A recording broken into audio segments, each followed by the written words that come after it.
Hello guys, and welcome to the Grassroots Ham Radio Podcast, episode 9. Now unfortunately, after recording this, we tried a new recording format and we had lost the intro. But not a whole lot has gone on with our lives since the last podcast. Mike's experimenting with radio teletype. Aaron has moved back to St. John's with his YL. Aaron's studying for his advanced certificate and is doing pretty well from what I've seen. And his YL is actually working on her basic certificate. Other than that, me, I'm living the dream here in BC still. Not a whole lot going on with radio, except I've started Module B of my Naval Communicator course, which involves a lot of actual communications hands-on stuff, which I can't talk a whole lot about, but it's great. So, yeah, that's all we've really been at recently. It's going to be a short episode because after we talked about what we've been at, we hopped straight into news, and unfortunately I lost everything before the news. So without further ado, here you go, the podcast from the news onward. Enjoy. And we're back. Thank you guys for sticking around for that whole 2-second intermission there. Hope you enjoyed it just as much as we did. Hope you did, yeah. Yep. Yeah. Yep. So we got a lot of news to talk about since the last time we actually uploaded a podcast. Again, I posted a video apologizing, but consider this another apology for that from all of us because it's just been busy. Anyway. Because I'm not sorry. I'm not sorry. No. Well, don't be sorry. Run into me, really. Don't be sorry then. They say they're sorry when they bump into me, but they're really not. So I'm not sorry. Anyway, so yeah, we've got news. We've got lots of news. First off, it's kind of upsetting, but kind of fortunate, I guess you could say, that nobody got caught in the middle of it. Remember that hamvention? Remember the arena that they were staying in? Uh-huh. Hey, here's a photo of it now. Yeah. Tornado hit that place hard. Kind of tore through the whole area. What? F5. Yeah, and it looks like it just from the damage. It really, really destroyed some things. But yeah, so that's kind of unfortunate. But to my knowledge, nobody was hurt. And we're lucky that it didn't happen during the event itself. What else do we got? There were some fatalities in that city as a result of the storm. Yeah, there was.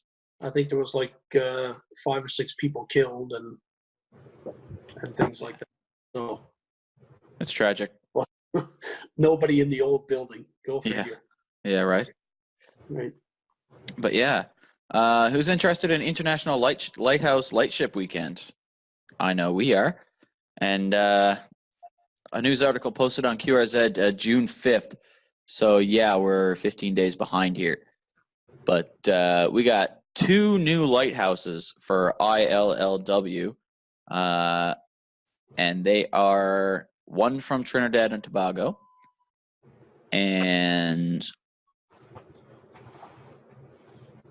one in South Africa. Yes. Interesting. So the one in Trinidad and Tobago, it's oh boy, Chaka Chakar. I think that's how you pronounce that. Chaka Chakare Lighthouse was built in 1897, active with a focal plane 251 meters, white flash every 10 seconds. The original lens was removed, but yeah, it's still an active lighthouse. And that's the one only accessible by boat. And in South Africa, we have Roman Rock. That's much easier to pronounce. Built 1861, active with a focal plane of 17 meters, quick white flash every 6 seconds, and has a helipad. It's pretty awesome. And yeah, so entries for this year's Lighthouse Weekend have past 200, which is on track for a final total around 500 by the third full weekend in August. You can read more on qrz.net in relation to that. And so that's that. What do you guys think about that? Cool. Right? Cool. Any chance you might get out here for that third weekend in August? There's a possibility. Very, Yeah, very the slim lighthouses- possibility. I'm interested in activating a lighthouse. I don't work them per se. Activating one would be But- cool. Yeah. There's a couple around, being Newfoundland. Yes. There's some But, nice ones. yeah, we'll have to look into it. But I'll let you know. We'll talk about it after the cast. Because one of the things I want to start doing, if we can, start doing. Yeah. Well, see, the problem with that is I'm over here, you're over there. Yeah, you're over there and we're over here. Yeah, exactly. Or for a map reference, I'm here and they are there. Know what I mean? Yeah, but don't you have leave coming? A week, a break or something? Where the government, our wonderful liberal government, will fly your backside to Newfoundland for like a week? July 17th is when my course ends. I'm going to try and get stationed in Halifax. And then from there, take my leave to Newfoundland from there, depending on what time I get stationed. Because I might be going on ship in August. Yeah. But anyway, moving on. Yeah. So the next piece of news we have for you guys is coming from Germany, again on QRZ.com. Germany permits 50 megahertz ham radio contest operation. Thanks to Golf Ford Tango Uniform Tango, who posted this article. Google Translation has helped us out here. And it reads, with the order number 64/2019 amateur radio service, terms of use for the frequency range 50.08 to 51 megahertz is updated. The period in which contest is not allowed to compete in the future is limited to the period form of October 1st to April 30th. German radio amateurs can therefore participate in contests in the 6-meter season from the beginning of May to the end of September. With communication 287/2019, the contest prohibition previously contained in communication 34/2016 is now limited to the frequency range 50.03 to 50.08 megahertz, not included in Appendix 1 of the AFUV, thus allowing for contests above 50.080 megahertz. The other provisions mentioned in the notification 287/2019 to 3112/2019, such as a waiver of operational notifications and telephone availability, continue to apply until the end of the year. Same applies to the permitted frequency range of 50.03 to 51. So for those who are into German contesting, looks like you guys are getting a bit of happiness. And for those in the 6-meter contesting area, you guys might see a lot more Germans. Yeah, that's actually great. Yeah. Cool. Because the VHF contest covers 6 meters. Yeah, there you go. So, 6 meters is pretty popular here. Yeah. I don't do 6 meters personally. I'm hoping to maybe. We'll see. Yeah, that'll be great for VHF for sure. Yeah, for sure. Right. Next piece of news we got, this comes from Aaron. He mentioned this just before we started the podcast. I'll cover this. Please, that's what I was going to ask you to do. So, amateurs in Ireland, so Echo India, they now have 2 new bands due to the fact that majority of VHF low TV transmitters that used to occupy these 2 bands I'm about to tell you about no longer exist. Everything is cable and fiber.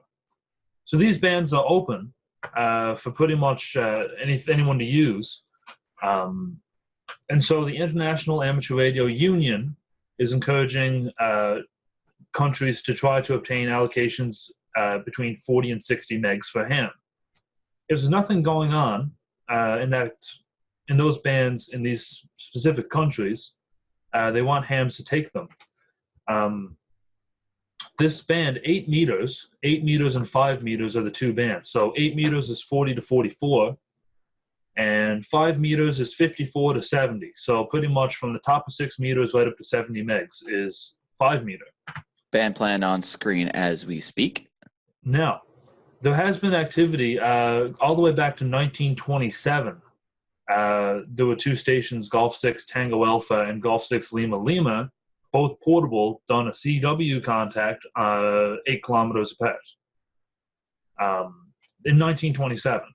So to do portable in 1927, you had to have like a horse and batteries and all that other stuff. But apparently in 1959, there was a QSO between Romeo Bravo 5 Kilo Oscar Lima and Romeo Alpha 0 Delta Zulu Lima, phone QSO from one side of Russia to the other, 6,760K. 2015, there was one Zulu Sierra 6 and a Kilo Golf 3 shortwave listening station, 273 kilometers. And Meteor Scatter, Zulu Sierra 2 and Kilo Fox 26, 1,176.3 kilometers. So the band has some propagation characteristics of 6, and I'm also seeing some characteristics of 10 as well, because it's right in between the two. Right? Yeah. It's 40 megs. Right? Best of both worlds. Best of both. And then you get 5 meters, which is... probably between 6 and... They're doing really good in Region 1 now, in ITU Region 1, because they got 8 meters, so they got from 40 to 44, 50 to 52, and now then, 54 to 69. Then if you're in Ireland, you got 54 to 70, 69.9, so 70, right? Then they got from 4 meters, which has always been there, 70 to 70.5. So they got quite the bit of spectrum now to use. And honestly, I would like to see either 4 meters or 8 meters come to North America. Yeah, that'd be awesome, actually. Because you look at it, 6 meters is it's a little big. Yeah. Like even your quarter wave antennas are still pretty big, right? Yep.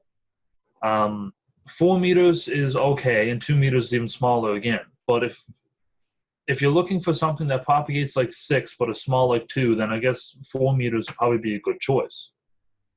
Now, in saying that, I have heard that 2 meters is under threat now by ITU. They're talking about regions 1, 2, and 3 across the board. Hams being completely removed from 2 meters because we are the primary. We have primary allocation from 144 to 148. Yeah. In region 2 and 3. Region 1 is 144 to 146. They're saying that for regions 2 and 3, amateurs would be removed from 144 to 148 completely, and for region 1, 144 to 146 respectively. So if we lose that, we have 2 choices. Either go to 440, which has its own set of challenges for distance, especially in Newfoundland. Yeah, really though. Or gear down to everything going to 6. Or 220, but 220 has no amateur gear; it's all commercial. So, for my place. take on all of that is a pile of doo-doo. My take on that's a pile of doo-doo, because really we got more than enough spectrum to deal with. We really have. We do. If they want to take 2 meters, let them have it. As far as I'm concerned, because with the advent of digital stuff. And like Aaron touched on, like 440, right? That's where all your Wires X stuff, UHF is. That's where all your DMR stuff is. That's where all your D-Star is. And in all honesty, utilizing those modes, and we haven't touched P25 and NXDN and all of that.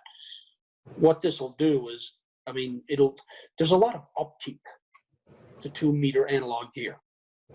A lot of upkeep, and it's being held together with spit and duct tape for the most part, because you can't get good Motorola parts. You guys still hearing me? Yeah. Yeah. Okay. So I thought you might have died out on me. No, we're listening. In particularly here in Newfoundland, the link system is relying on 20-plus-year-old repeaters that the repeater group managed to salvage or have donated to them. It's not like that all over the place, though. No, but in Newfoundland, in particular, it is. Yeah. So, in my opinion, 2 meters be damned, take it. I mean, you know, I'd probably, if I was inclined to stick with the digital stuff, I'd pick up a bloody hotspot, hook it to my smartphone, and take a little handheld, rolling through Terra Nova Park, having a chat with a guy in Chicago. And good quality audio at that. Yeah. Personally, I got to disagree with you there, Mike. And here's my reasons. Put it this way. 440, especially in Newfoundland, the range is shit. Even with repeaters, the range is shit. You can't have, well, you can have a good 440 QSO. Me and Aaron did it from Signal Hill to my house, my old house. We did it reliably, but that's because he was at elevation 186, I believe, and he was looking straight down at me, line of sight. You set up 440 in the city, and reliably, how far can you get with it? Not very far. Exactly. Not very Now, hold on. You know, I've tested that here with my diamond out in the yard. Yeah, exactly. Now, hold on. Did the squat with VO1 UHF only 5 miles away by the crow flies. Yeah. So then you say, all right, well, how about 6 meters? You really going to carry around a 6-meter radio on your side? Well, just see, the thing I'm thinking is that I know in the States they still use it, not so much here, but VHF low between 30 and 50 was used for eons by public service, because right, VHF low, it has propagation characteristics of it's like 2 meters because it is technically VHF and it does operate in that kind of a way, but it also acts like HF because it's low enough. It's low enough. But look at the rigs, Jackson. I mean, you can pick up an 817 portable. You can buy an Elecraft KX3 that has 6 meters. It's only a little bit bigger than your TYT. You can buy you know that handheld CB you got, that Cobra 138. Yes. Yeah. You can get 6-meter rigs, 6-meter handhelds that size with Fair enough.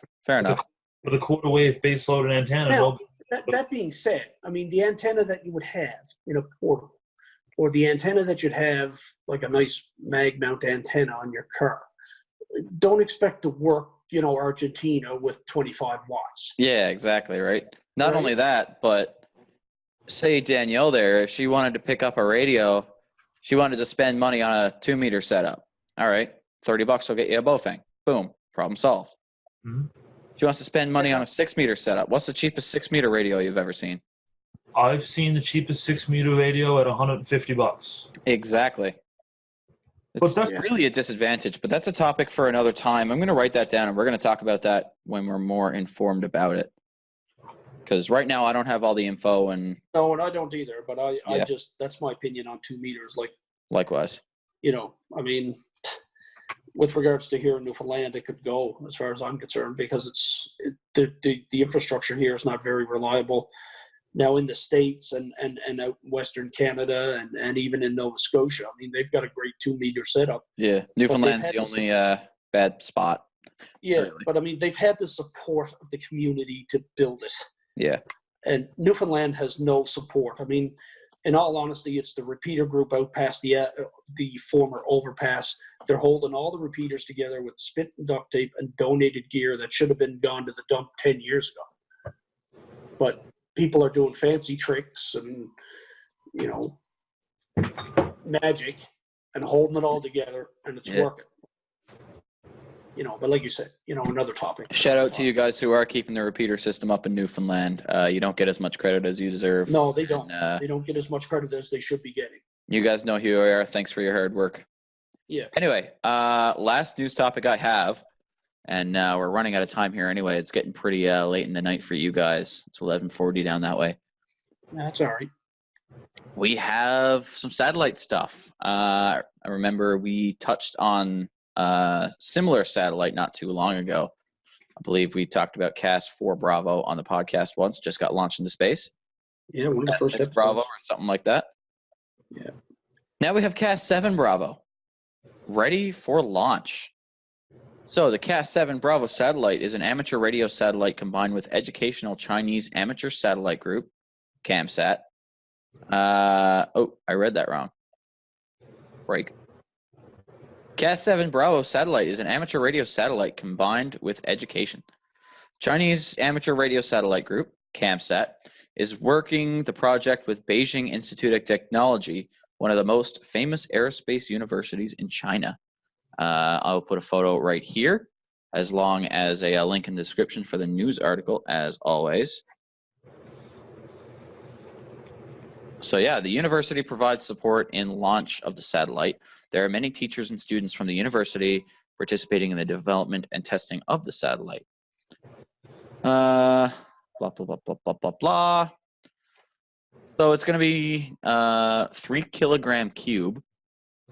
It's 26.3 by 14 by 10 centimeters in diameter. It's pretty good. 500 millimeter diameter flexible film ball. Cool. It's got sail passive control. It's going to have a low Earth orbit. Its apogee is going to be 300 kilometers, and it's going to be at 42.7 degrees inclination. It's going to have a VHF quarter wave, UHF quarter wave, 0 dBi gain for both, and the VHF is going to be on the Y side, plus Y side, and the UHF are going to be on the negative and positive Z side. It's going to have a CW telemetry beacon on 435.715.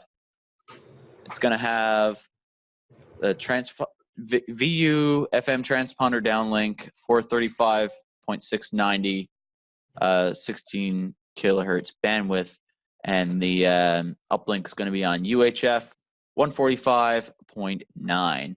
That can't be UHF. It's VHF. Or VHF, sorry. That's what I meant to say. What's the effective radiated power of both?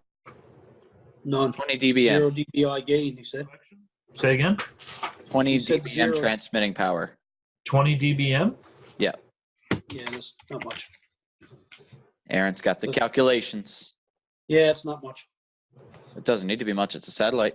20 dBm is 100 milliwatt. Yeah. 0 dBi gain, too, you said on the Yeah. antennas. Yeah, so EIP of 100 milliwatt, which is nothing. Nope. But then again, you can One here. line of sight with One it. here. But yeah, so that's the news. But what were the other ones we actually copied? What was their output power? Like, were they like 20 1 to watt, 30 10 watt, maybe. How I many? don't know off the top of my head, but not very powerful. They were in the wattages, though, weren't they? I think so. Yeah. But yeah, all the news links can be found in the description below, as always. And you can read all up on that. And they all come from QRZ, except for Aaron's. I don't have an article for that. Aaron, if you got an article, shoot that to me. But You should suit that article about the 2 meter recovery, or the 2 meter thing that the whatever you want to do. We'll talk about that next week for sure. So yeah, that's what we got for news. That's what we got for what we've been at. We don't really have a big topic to cover. We were going to do Shoot the Shack, but with Aaron's shack in the state that it is right now, we're going to have to postpone that to a later date. Yep. So yeah, that's really all I have for this episode, actually. How much time we got left? 6 minutes. Yeah, okay, not enough. Nope. I'll probably get into the bullying segment next episode. Yeah, we'll touch on that next episode as well. I want to address that. Mm-hmm. So we'll speak about that next episode, I guess. Yeah, for sure. Because as childish as it is, bullying is a big thing in the ham radio community, not just locally, internationally as well. As Mike, you mentioned to me, what was it, last week, about some of the emails you're after getting. Yeah. So we'll definitely touch on that there next week. But for now, that's all I got. How about you guys? That's it. No, that's it for me, I guess. Alrighty. All right. Well, let's start rolling the outro. Aaron, where can they find you? Anywhere. Look me up on QRZ. Address is good for VL1FOX. Write me a letter, and I will pipe you one up. Still waiting for that letter, you poor guy. The letter. Telling you. Yeah. It's a cutthroat world up there. Mm-hmm. It is. Chill. Mike? Find me at QRZ. Call sign VL1AX. The email link is there. Facebook, Twitter, Ham Radio Guy 2001. Facebook, my first and last name. And just search VL1AX. I'm sure you'll find something there on me. Oh, yeah. That's pretty much it. Facebook, Twitter, QRZ. Alrighty. You can find me on the YouTube, obviously. You can find me on YouTube channel as well. Yeah, don't forget YouTube. Yeah. You can find me on YouTube, VO1JQB. You can find me on QRZ, VO1JQB. You can find me just about everywhere on the internet if you look hard enough. Don't dig. I'll put my link to YouTube there as well. Yep, as always. YouTube channel. So yeah, you can click top right for the Grassroots Ham Radio Podcast playlist. You can click bottom right for a link to subscribe to my channel, and bottom left for a link to subscribe to Mike's channel. Everybody, I'd like to thank. What's the title of this one? We'll get there. Everybody, I'd like to thank you so much for watching this episode. I put the different title names to yours, so No worries. We'll figure it out. Thank you guys so much for watching. Hope you enjoyed, and we'll see you in the next episode. 7-3. Yeah. 7-3, guys.